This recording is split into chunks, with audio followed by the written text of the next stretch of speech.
Yeah. Hi, welcome to A&B Jukebox Repair, your one-stop source for road jukebox repair service and replacement parts.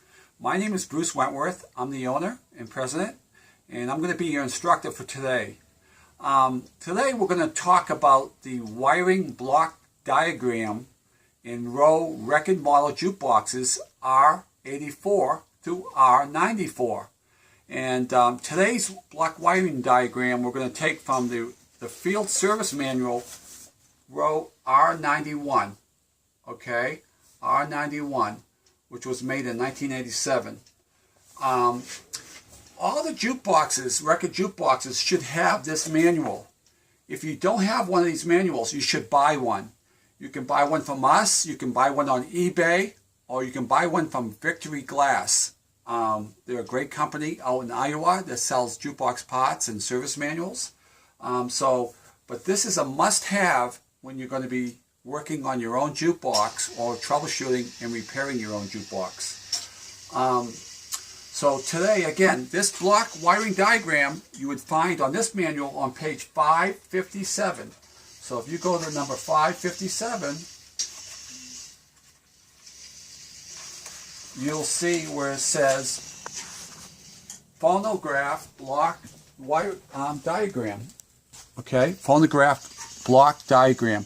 Okay, we've made a copy of this block wiring diagram, and we're going to be able to, we've laid it on our desk, and we're going to be showing it to you there. What is a block wiring diagram?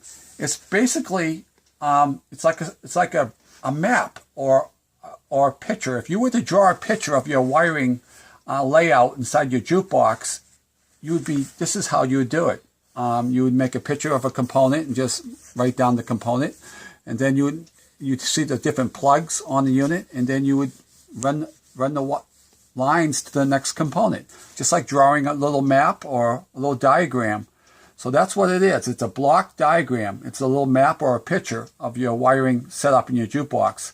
This is critical when it comes to troubleshooting and repairing of any kind of voltage issue that you're having in your jukebox, any kind of a wiring issue where you have a pin that's not making the voltage isn't making a good contact, or you don't have voltage at a certain pin. You have to be able to trace that wire back to the next component and then check it there to see if it's at that component there that's causing it not to bring the voltage to that component.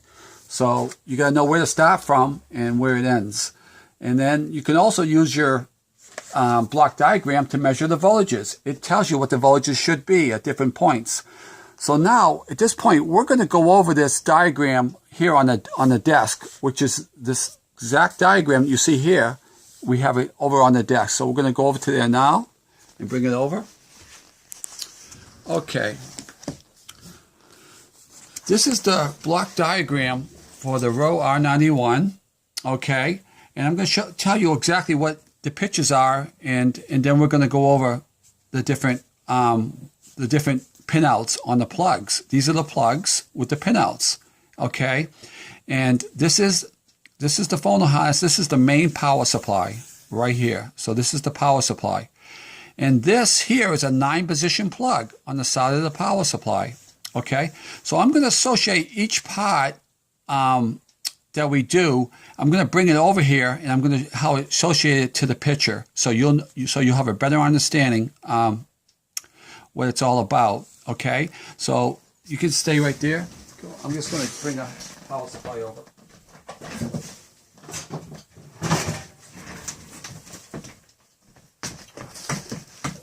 Okay, this is the power supply. This is the 9-position plug right here. Okay, that distributes the voltages. Okay, and from this here, you go over to look at here, and this is the same plug right here. So this is what it is. And if you look at the pins, okay, it says pin 1, you have a white with a brown stripe, and you're going to have 8 volts. You see how the 8 volts comes off pin 1? And then you're going to go to pin 4. You see pin 4? It has a white with a red stripe. That's the 28 volts DC. So pin 1 is the 8 volts DC. Pin 4 is the 28 DC. Okay. Then we're going to go to pin 5. You see pin 5 with the line coming off of here? It has a yellow with a black stripe. That's the 28 volts DC AC. So you got pin 5 with 28 volts AC, you got pin 1 with 8 volts DC, and you got pin 4 with 28 volts DC. Okay, next it goes to the service switch. Okay, so the voltage on the record jukebox travels from the power supply to the service switch, and this is the service switch. Remember, we had a video on how to change out a service switch, and how they had the different terminals in 4 rows. Well, these are the 4 rows of terminals, and I'm going to grab a service switch right now. Just to show you.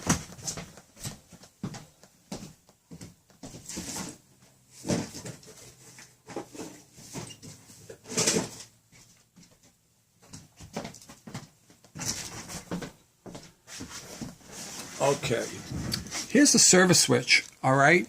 And we talked about having 3 different voltages coming into the service switch. You have 4 lines of terminals, but there's 3 different voltages.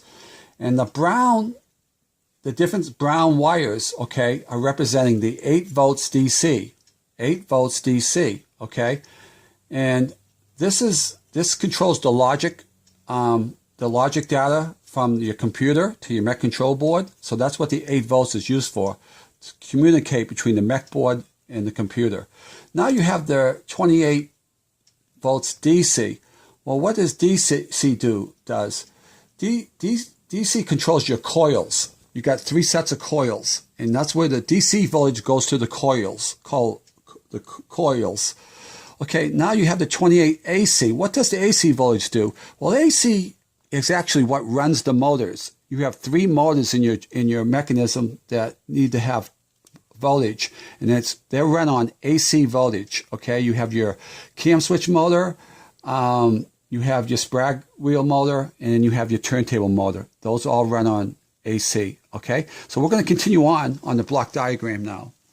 Okay, so the next area now, if you follow the block diagram, it goes to the mechanism control board. All right, the mechanism control board. Oh, wait a minute, excuse me, not the mech board. This is the 9-position plug on the side of your mechanism. I'm going to show you that on part 2. We're going to be having this training session today in 2 segments. So this goes to the 9-position plug. It mounts on the frame on the floor, on the left side of the floor of your jukebox. So it comes in, it goes from the service switch into the 9-position plug on the floor. Okay, from there, the voltage travels to the mechanism control board right here on plug 206 and 207. Okay, 206 and 207. So I'm going to grab a mech board now so you can see where it comes in.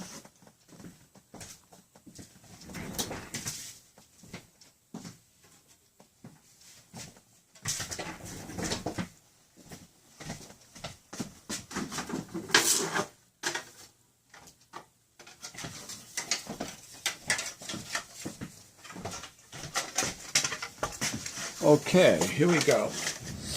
This is the mech control board. As you can see on 206, it has different color wires. Well, these color wires traveled from the power supply to the service switch, from the 9-position plug, now into the mech board on 206 and 207.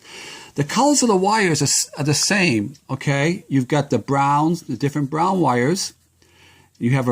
And then you have a red wire.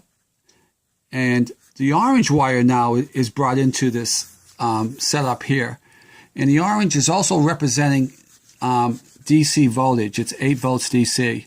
So we have coming in here, you pin 5. If you were to go back to the 9-position plug, okay, right here, okay, you got the brown with the white stripe. And if you follow that over, it comes down. This one here goes into pin 7. Okay, let's see pin 5. Pin 5 is right here. The brown with the white stripe, it comes out at pin 6 here and comes over to here. So if you see the way it travels, I don't want you to be concerned about the pin layouts right now. I just want you to see how the direction, how the voltage travels. So you got your 9-position plug. It comes into plugs 206 and 207. Okay, and then it goes out on the computer on plugs 205 on the mech control board, P205, and it goes up to 205 on the central control computer. Okay, so you got 205 traveling up to 105 on on the computer. In this case here, it's a different computer. So let me just grab the computer for you. On this one here, okay, it's coming up to P6. If you look on this diagram here, this one's actually going up to 6. 205 on the Mac board is coming up to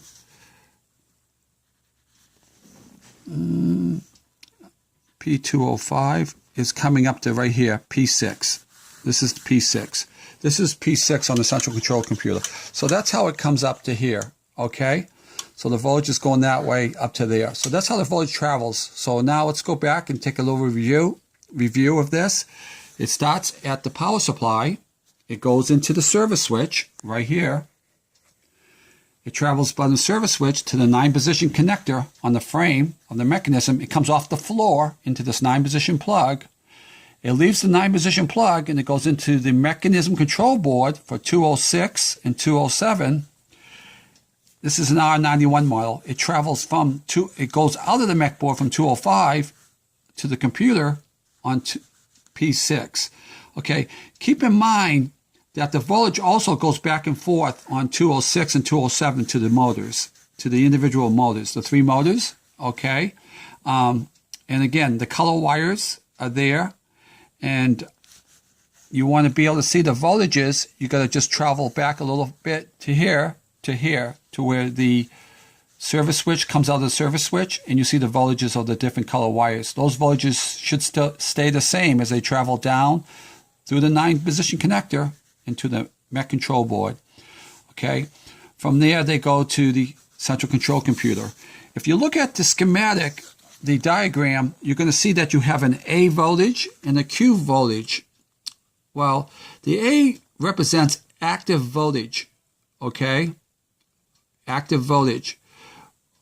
When it's active, okay, you get 1 volt there, and then you have what you call a Q, Q-cent.